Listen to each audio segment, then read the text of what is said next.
Ma'am, kailangan sa imong things an individual should do to adapt. The first thing to do is to know what is the problem or what is the real thing. Now, as we have observed, water is already scarce. Diba? May kabantay ta, minus na tubig ang supply. Food is also affected. There are so many diseases that is coming up now due to the climate change. Like for example, long time ago, we do not have the thing we call dengue. But now, ang dengue, nagkaisog ang iyahang virus. It's because also, ang mosquitoes wala na lugar na gipuyan. Supposedly, if a place is cold, the mosquitoes cannot survive. So rare ang case sa dengue.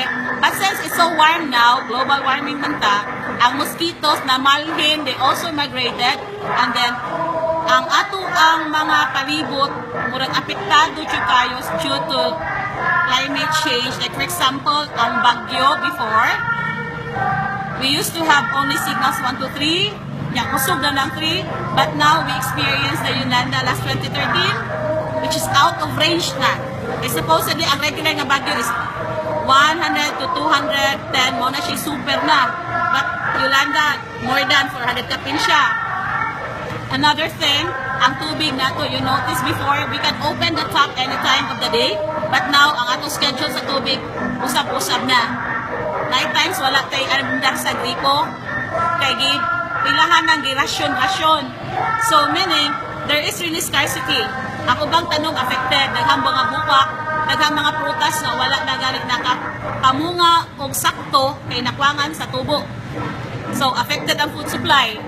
So, I guess what we should do now is to be responsible. Dili man ta ka-blame sa nature nga siya'y hinungdan because we are the ones who are acting to it. Nature is there from the start. Water is there, air is there, the sun is there. We cannot blame the sun nga siya'y nag-init.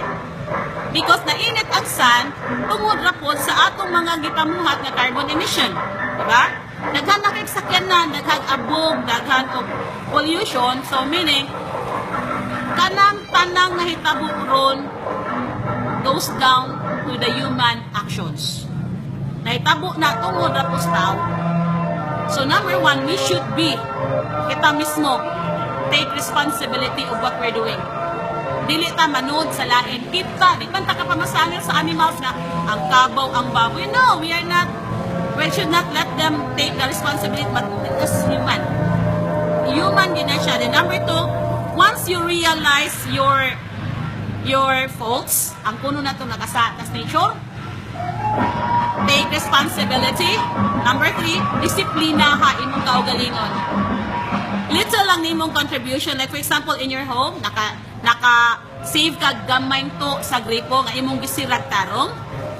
It goes a long way.